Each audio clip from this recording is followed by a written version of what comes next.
아버지가 세상을 떠난 뒤 5억이 흔적도 없이 사라졌습니다.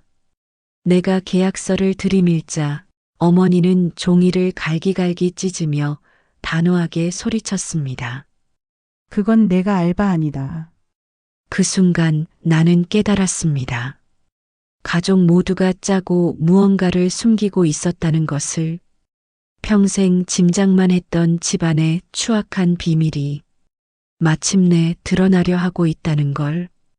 그리고 13년 뒤 임종을 앞둔 어머니의 입에서 내 인생을 송두리째 흔드는 끔찍한 고백이 터져 나왔습니다. 2012년 3월 15일 아버지가 뇌출혈로 갑작스럽게 돌아가셨습니다. 중환자실에서 아버지는 제 손을 꼭 잡으시며 무언가 말하려 하셨지만 끝내 눈을 감으셨습니다. 장례를 치르고 일주일 후 저는 아버지 유품을 정리하다 충격적인 서류를 발견했습니다. 2011년 12월자 부동산 매매 계약서였습니다. 안동 시내 상가와 논밭을 합쳐 총 5억 2천만 원에 매각했다는 내용이었습니다. 그 아래에는 아버지의 떨리는 손글씨 메모가 적혀 있었습니다. 정의 결혼자금 및 노후자금, 국민은행. 계좌번호 뒷자리는 찢겨 있었지만 저는 심장이 뛰기 시작했습니다. 평생 차별받으며 살아왔는데 아버지가 저를 위해 따로 돈을 마련해 두셨다니. 그러나 돈은 어디에도 없었습니다. 모든 은행을 찾아봤지만 5억 원은 흔적도 없이 사라져 있었습니다. 입금 기록은 있었지만 바로 다음 날 전액 인출되었습니다. 어머니, 아버지가 땅 판 돈 5억 어디 있는지 아세요? 어머니의 표정이 순간 굳었습니다. 5억? 무슨 5억? 이 계약서요. 아버지가 저한테 남기려고 하신 것 같은데.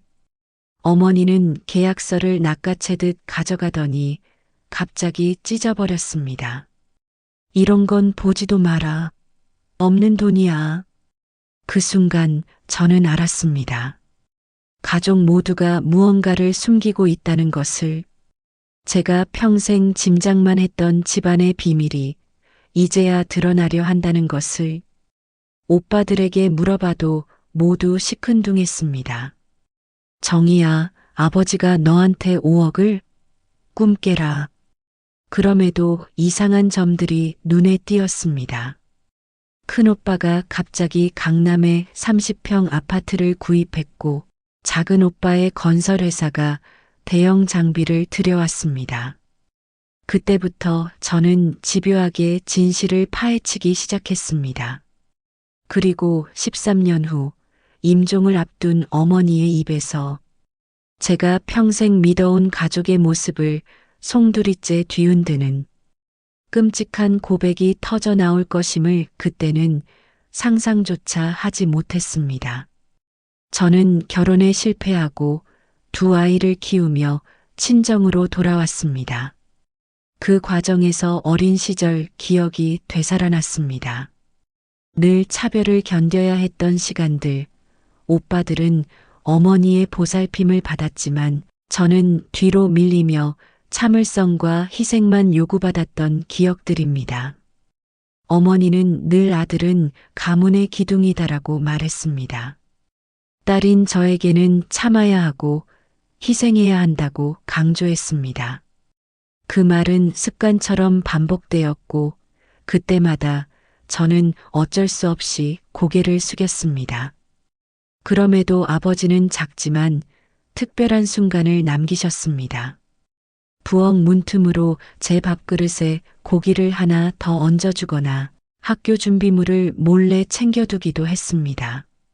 말은 많지 않으셨지만 그런 작은 배려가 오래 남았습니다. 결혼 후에도 그 기억은 선명했습니다.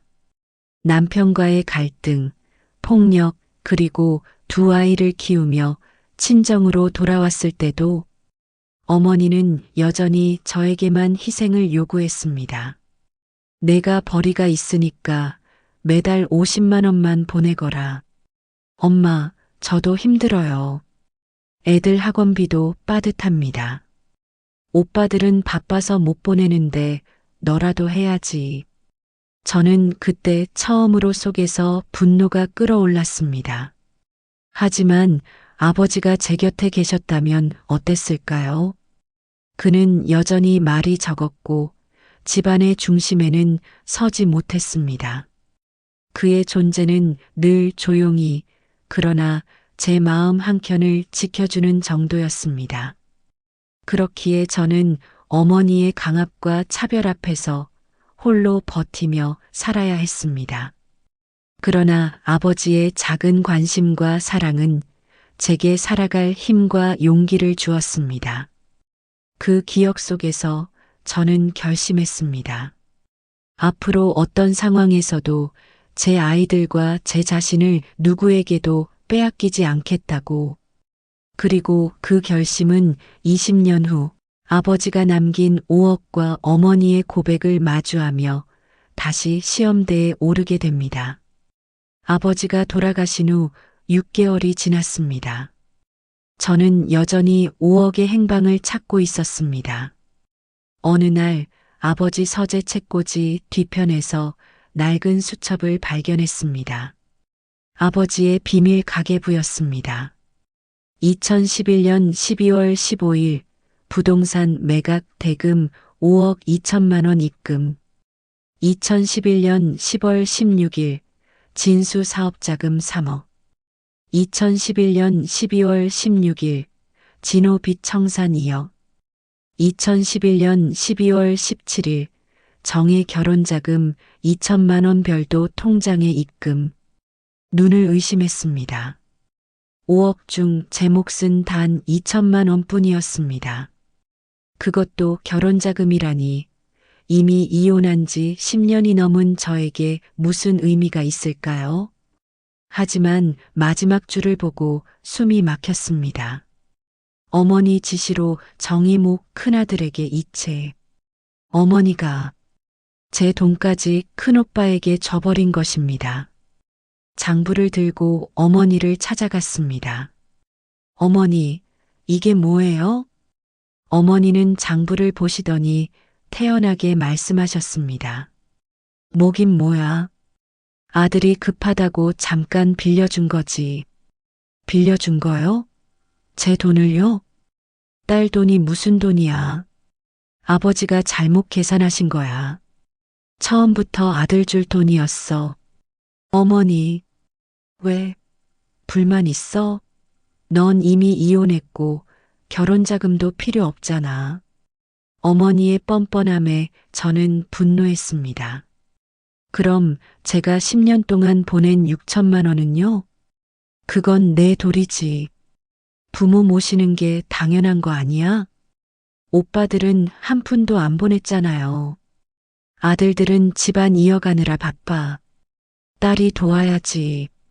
그날 저는 처음으로 어머니에게 대들었습니다. 출가 외인인 딸이 왜 친정을 도와요? 전 엄연한 가장이에요. 앞으로 돈 한 푼 안 보낼 거예요. 5억 받은 오빠들이 제 역할을 하게 하세요. 어머니는 제 뺨을 때리셨습니다. 버릇없는 년. 딸이 어디서 엄마한테 대들어. 저는 맞고도 돌아섰습니다. 어머니, 저도 이제 지쳤어요. 그만하세요.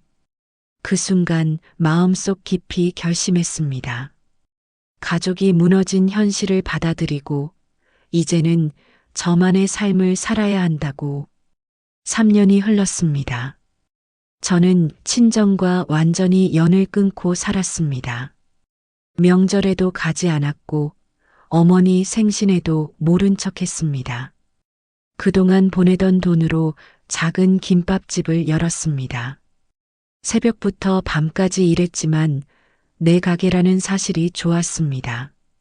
큰딸은 의대에 진학했고 작은 딸은 로스쿨 준비를 하고 있었습니다. 엄마, 이제 우리가 엄마 편하게 해드릴게요. 딸들의 말에 평생의 한이 조금 풀리는 느낌이 들었습니다. 그러던 어느 날 큰오빠가 술에 취해 가게로 찾아왔습니다. 정희야, 미안하다. 오빠, 왜 이러세요? 사실은 아버지 돈 내가 다 날렸어. 큰오빠는 울며 고백했습니다. 3억 가지고 주식 투자했다가 다 잃었어. 아파트도 경매로 넘어갔고, 작은 오빠는요? 걔도 마찬가지야. 2억으로 사업 확장했다가 부도 났대. 저는 어이가 없었습니다. 그래서 이제 와서 뭐 어쩌자고요? 그래도 넌 딸이잖아. 부모 모시는 게 당연하지. 딸은 돈 받을 권리는 없고 의무만 있는 거예요? 그거하고 이거하고는 저는 오빠를 내쫓았습니다. 나가세요. 다시는 오지 마세요. 며칠 후 작은 오빠 부인이 전화했습니다. 형님, 어머님 요양원 비용이라도 도와주실 수 없으실까요? 재수 씨, 죄송하지만 전 못 도와드려요. 전 3년 전에 이미 자식에서 제외됐어요. 전화기를 내려놓고 저는 속이 시원했습니다. 오빠들의 참담한 현실과 아버지의 숨겨진 돈이 제게 닿지 못했던 이유를 조금씩 이해하게 되었습니다. 그때 깨달았습니다. 돈과 가족 사이 사랑과 책임의 균형은 한 사람의 용기 없이는 절대 이루어질 수 없다는 사실을. 그리고 몇 년 후 임종을 앞둔 어머니가 마침내 제게 입을 열었을 때 저의 삶을 송두리째 뒤흔드는 고백이 시작될 것을 그때는 상상조차 하지 못했습니다. 요양원에서 어머니를 만났습니다. 3년 만이었고 어머니는 훨씬 야위어 있었습니다. 그러나 표정은 여전히 단호했습니다. 왜 안 오는 거야? 올 이유가 없잖아요. 어쩜 딸이 그럴 수 있어? 제가 어머니 딸이긴 했던가요? 어머니는 한동안 침묵하셨습니다. 그리고 갑자기 한숨을 내쉬며 말씀하셨습니다.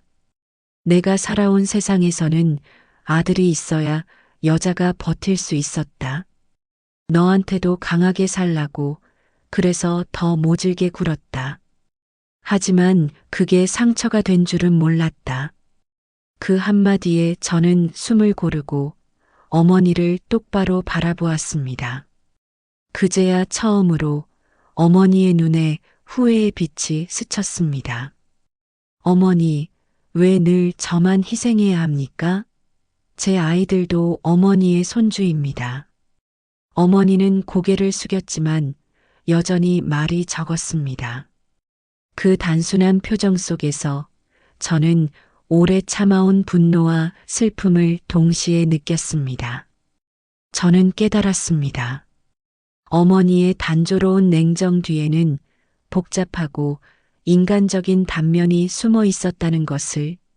아버지가 그동안 조용히 제 곁을 지켜주셨다면 어머니의 엄격함 속에서도 작은 힘이 되었겠지만 그는 언제나 한 발 뒤에서 말을 아끼며 지켜보기만 했습니다.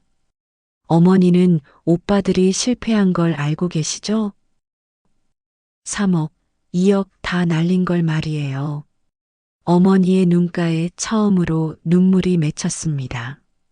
그래도 아들들이야. 그 아들들이 어머니를 요양원에 보냈잖아요. 어머니는 더 이상 말씀하지 못했습니다. 저는 일어서며 마지막으로 말했습니다. 어머니, 제가 오빠들처럼 돈을 받았다면 똑같이 날렸을지도 몰라요. 하지만 차별받고 힘들게 살았기에 돈의 가치를 알게 되었을 거예요. 그날 이후로 저는 결심했습니다. 더 이상 참지 않겠다. 이제는 제 아이들과 제 삶을 지키겠다고. 요양원에서 급한 연락이 왔습니다. 어머니가 폐렴으로 위독하시다는 소식이었습니다. 중환자실, 산소호흡기를 낀 어머니는 작은 노인으로 보였습니다. 그동안의 당당함은 온데간데 없고 겁에 질린 모습이었습니다. 정희야, 어머니, 미안하다. 처음 듣는 말이었습니다. 이제 와서 들어야 할 얘기가 있어. 내 아버지가 너를 위해 따로 준비한 게 있어. 저는 놀라 숨을 고르며 어머니를 바라보았습니다. 뭐라고요? 지하실, 우리 집 지하실, 장롱 뒤. 어머니는 숨을 헐떡이며 말씀하셨습니다. 아버지가 13년 동안 매달 30만 원씩 내 이름으로 적금을 내 몫은 몰래 모아두셨던 거야. 오빠들이 알면 가져갈까봐 숨기셨던 거야. 그 말에 저는 믿을 수 없어 숨을 죽였습니다. 어머니는 눈물을 흘리며 덧붙였습니다. 정희야, 내가 잘못했어. 너무 늦었지만 미안해. 그제야 모든 것이 연결되었습니다. 아버지는 늘 조용히 그러나 확실히 저를 지켜주셨습니다. 어머니의 냉정과 차별 속에서도 아버지는 묵묵히 제 미래를 준비하고 계셨습니다. 내 아버지 말이 맞았어. 너를 제일 아끼셨는데 내가 다 망쳤어. 그 순간 저는 분노와 슬픔 그리고 안도감이 뒤섞인 감정을 느꼈습니다. 어머니는 처음으로 진심으로 후회하고 계셨습니다. 어머니도 아셨던 거예요? 아버지가 따로 돈을 모으신다는 걸? 알았지. 하지만 오빠들한테 말하면 안 된다고. 너만을 위한 거라고. 그럼 왜 그때? 무서웠어. 오빠들이 알면 집안이 더 망가질까봐. 어머니의 고백을 들으며 저는 그제야 이해했습니다. 가족의 냉정과 사랑은 복잡하게 얽혀 있어도 진실은 결국 드러나게 되어 있다는 것을.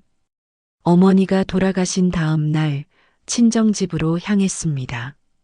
집은 이미 경매 예정이었지만 아직 비어 있었습니다. 지하실로 내려가 장롱을 옮겼습니다.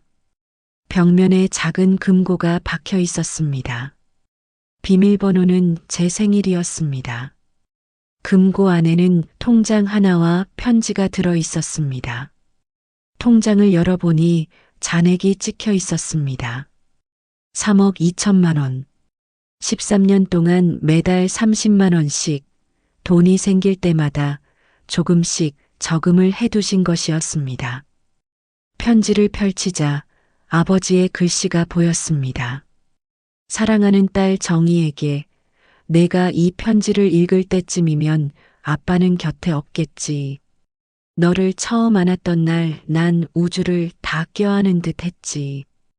그 순간 너는 나의 첫사랑이 되었단다. 너무 소중해서 혹시라도 내가 잘못 다루면 금세 부서질까 두려워 어쩔 줄 몰랐던 시간들이었어. 사실 아빠도 딸을 키우는 건 처음이라 서툴렀어. 그저 처음이라서 그랬다는 핑계로 너의 눈물과 아픔을 안아주지 못했다고 변명하려 한다.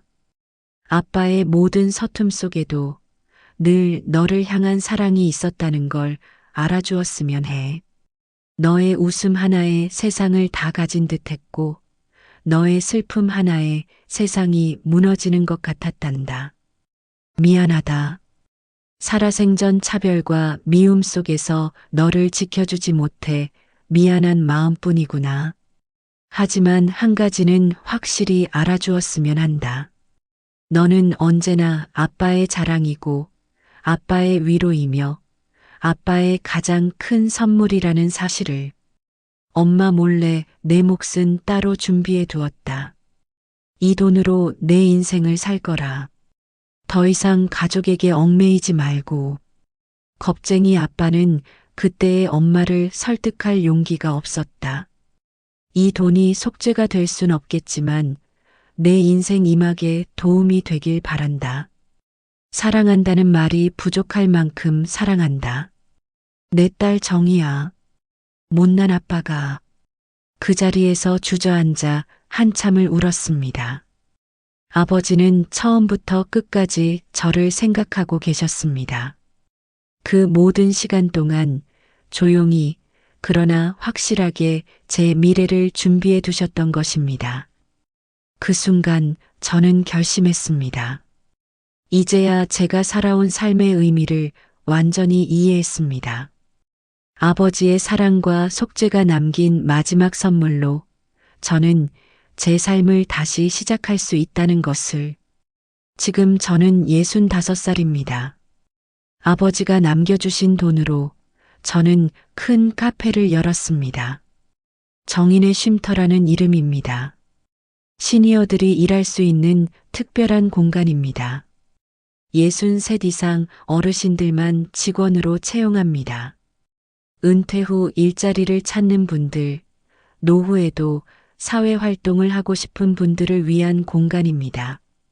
사장님 덕분에 다시 일할 수 있어서 너무 행복해요. 72세 김할머니는 우리 카페 최고령 바리스타입니다. 나이 들어도 월급 받으며 일한다는 게 이렇게 좋은 줄 몰랐어요. 큰딸은 주말마다 와서 어르신 건강 체크를 해주고 작은 딸은 카페 운영 법률 자문을 도와줍니다. 엄마, 외할아버지가 보시면 정말 기뻐하실 거예요. 그래, 아버지가 결국 좋은 일 하라고 주신 돈이었나 봐.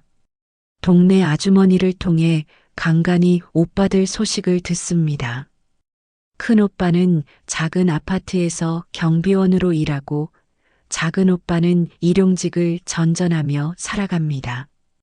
가끔 마음 한구석이 씁쓸하기도 합니다. 그래도 오빠들은 한때 가족이었으니까요. 연락하지는 않습니다. 서로에게 상처만 될 뿐이니까요. 어머니는 돌아가시기 전 마지막으로 이렇게 말씀하셨습니다. 정이야, 내가 옳았어. 딸이든 아들이든 다 똑같은 자식인데 내가 바보였어. 너무 늦은 깨달음이지만 조금이나마 위안이 됩니다. 카페 직원인 박 할아버지가 묻습니다. 사장님은 어쩜 그렇게 밝으세요? 저는 웃으며 대답합니다. 고생 끝에 낙이 왔거든요. 65살에 찾은 진짜 자유예요. 매일 아침 카페 문을 열며 시니어 직원들과 인사를 나눕니다. 오늘도 힘차게 시작해봐요. 네, 사장님. 다들 나이는 많지만 눈빛만큼은 청춘입니다. 다시 일할 수 있다는 기쁨과 사회 구성원이라는 자부심이 가득합니다. 손님들이 자주 감탄합니다. 여기 직원분들 정말 친절하시네요. 모두 인생 경험이 풍부한 분들이라 그래요. 진짜 어른들의 서비스죠. 가끔 아버지가 생각납니다. 15년 동안 묵묵히 제 미래를 준비해 주신 아버지. 아버지, 저 잘 살고 있어요. 아버지 덕분에 좋은 일 하고 있어요. 카페 한쪽 벽에는 아버지 사진을 걸어두었습니다. 이 카페는 박종현님의 뜻을 이어 만들어졌습니다. 매일 저녁 카페 문을 닫고 집으로 돌아가는 길. 5억을 받았다면 오빠들처럼 한순간에 날렸을지도 모릅니다. 오히려 차별받고 힘들게 살았기에 돈의 가치를 알고 진짜 행복이 무엇인지 알게 되었을지도 모릅니다. 인생은 참 공평합니다. 쉽게 얻은 것은 쉽게 사라지고 어렵게 얻은 것은 오래 남습니다. 차별과 편견, 그 모든 것을 이겨내고 65살에 진짜 제 인생을 시작했습니다. 몇 살이든 어떤 상황이든 다시 시작할 수 있습니다. 어제 70세가 된 이 할아버지께서 말씀하셨습니다. 사장님, 제가 여기서 일한 지 2년이 됐는데 이게 제 인생에서 가장 행복한 시간이에요. 누군가에게 필요한 사람이 된다는 게 이렇게 좋은 줄 몰랐어요. 그 말을 듣는 순간 저는 확신했습니다. 아버지의 뜻을 제대로 이어받고 있다고. 65에 시작한 새로운 인생이지만 이전 어느 때보다 충만합니다. 고난과 시련이 저를 더욱 단단하게 만들어 주었고 진정한 행복의 의미를 깨닫게 해 주었으니까요. 이 이야기를 들으시는 모든 여러분께 전하고 싶은 말이 있습니다. 나이는 숫자일 뿐입니다. 홀로 서는 용기가 진정한 자유를 가져다 줍니다. 여러분의 인생에도 분명 숨겨진 보물이 있을 것입니다. 그것이 돈이 아닌 경험일 수도, 지혜일 수도, 사랑일 수도 있습니다. 그 보물을 찾아 새로운 인생을 시작하시길 바랍니다. 여러분 모두의 인생에 새로운 봄날이 찾아오길 진심으로 기원합니다. 인생은 마라톤입니다. 중간에 넘어져도 잠시 쉬어가도 괜찮습니다. 중요한 것은 끝까지 자신만의 속도로 완주하는 것입니다. 사연 한 건은 여러분의 완주를 응원합니다.